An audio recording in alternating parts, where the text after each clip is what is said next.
Ada saja yang disampaikan oleh para petinggi koalisi perubahan yang menanggapi sulitnya elektabilitas capres mereka bisa bersaing dengan capres lain. Intinya, calon mereka kesulitan bersaing dengan calon lainnya. Ini bukan hanya diciptakan oleh kader atau elit parpol pendukung koalisi perubahan, namun juga oleh Ketua Umum Parpol Nasdem, Pak Surya Paloh. Bahkan, argumentasinya yang diajukan mulai menyinggung hal-hal yang sulit diterima akal sehat. Saat diwawancarai oleh sebuah stasiun TV yang menyatakan ada kejanggalan pada Pak Anies. Ini dia, info terkini Widya. Bagaikan angin yang menyentuh ya, tangan dan bahu kita, ada desiran, tapi kita nggak bisa tangkap angin itu. Penjagalan dari kekuasaan atau dari lawan politik? Saya nggak tahu, mungkin dari supranatural kali. Oke.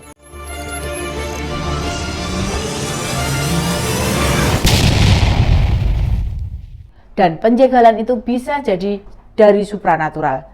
Wah, sekelas Pak Surya Paloh masih mempercayai hal-hal gaib begitu. Gini saja deh Pak Surya, jika memang tidak yakin dengan Pak Anies, realistis saja. Memaksakan hal yang di pikiran Anda saja itu hampir tidak mungkin. Itu tandanya Anda irasional. Secara situasi, hingga sekarang kita tidak melihat ada upaya penjagalan. Kalau mau dilihat dengan kasat mata, memang Pak Jokowi tidak mendukung Pak Anies. Tapi itu bukan supranatural. Tidak ada orang yang bisa melarang-larang untuk jadi calon presiden sepanjang memenuhi syarat. Bahkan, kalau Pak Surya atau Pak Ahmad Saiku yang Presiden PKS mau jadi capres, silakan saja. Yang sudah tidak bisa kan Pak SBY dan Pak JK, karena mereka sudah menjabat 2 periode. Pernah berpasangan dan 1 periode lagi dengan berpasangan dengan yang lainnya. Pak Prabowo yang pernah ikut Pilpres sampai 3 kali saja masih bisa ikut dan tidak ada yang melarang. Kayaknya Pak Surya lupa kejadian 2014 lalu. Waktu jadi parpol yang duluan menyatakan mendukung Pak Jokowi jadi capres. Memangnya semua lancar, tidak ada yang menghadang. Kan fitnah pada Pak Jokowi muncul dan terus-terusan tidak pernah berhenti. Masyarakat juga sebagian termakan fitnah itu. Apa Pak Surya pernah menyatakan ada pihak yang menjegal? Kan tidak sama sekali. Padahal dukungan pada Pak Jokowi lebih kecil dibandingkan dukungan ke Pak Anies sekarang ini. Fakta lapangan, apa yang membuat Ketua Umum Nasdem ini menyebut ada penjagalan?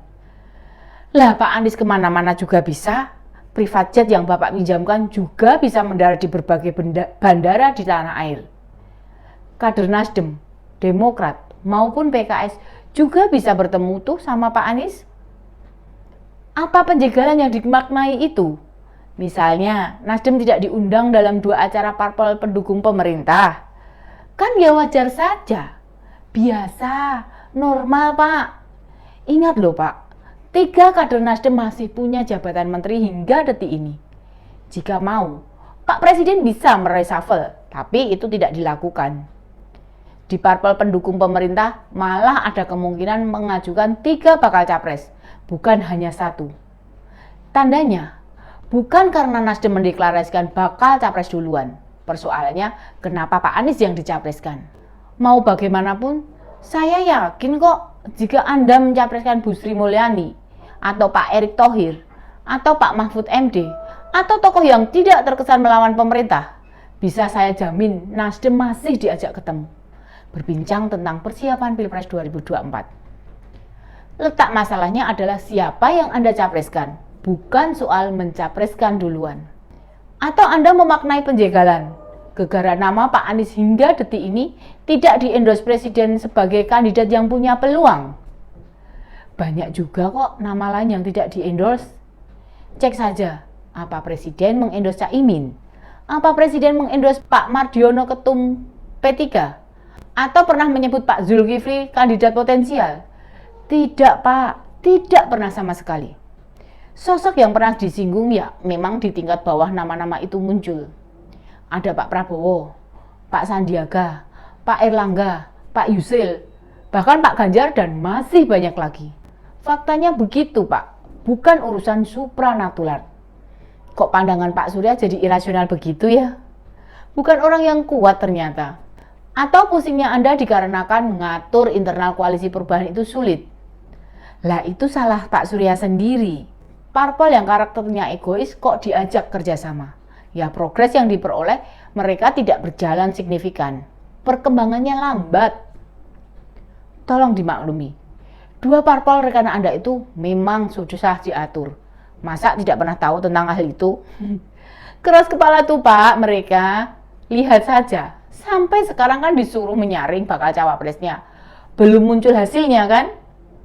Di sisi lain, nahkoda Nasdem tidak Anda lepas, mengakibatkan elit Nasdem mau melangkah serba ragu-ragu.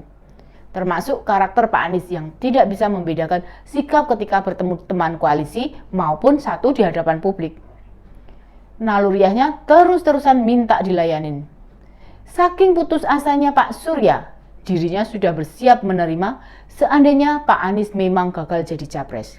Dan Nasdem mengungkapkan mereka mencalonkan mantan gubernur DKI untuk menguji pluralisme dan nasionalisme masyarakat. Alasannya kok makin aneh ya? Kalau Pak Surya mau menguji pluralisme, calonkan seseorang itu bukan yang berasal dari mayoritas. Misalnya menyalonkan Pak Ahok, Pak Listio Sigit yang Kapolri itu, atau tokoh non-muslim lainnya. Justru mencapreskan Pak Anies guna menguji pluralisme malah membahayakan masa depan bangsa, mengobok-obok agama mayoritas. Padahal banyak masyarakat tidak respek pada Pak Anies bukan karena etnis, apalagi agamanya, melainkan karena kebijakan tidak berpihaknya pada masyarakat miskin. Jangan-jangan Pak Surya lupa ya, proses Pilkada DKI 2017 lalu, di mana politik identitas begitu kental di sana.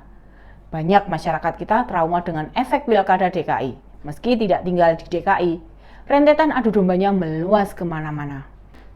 Demikian info terkini Widya, sampai ketemu lagi di Ini Dia, info terkini Widya selanjutnya. Salam cerdas. Ini dia, info terkini Widya.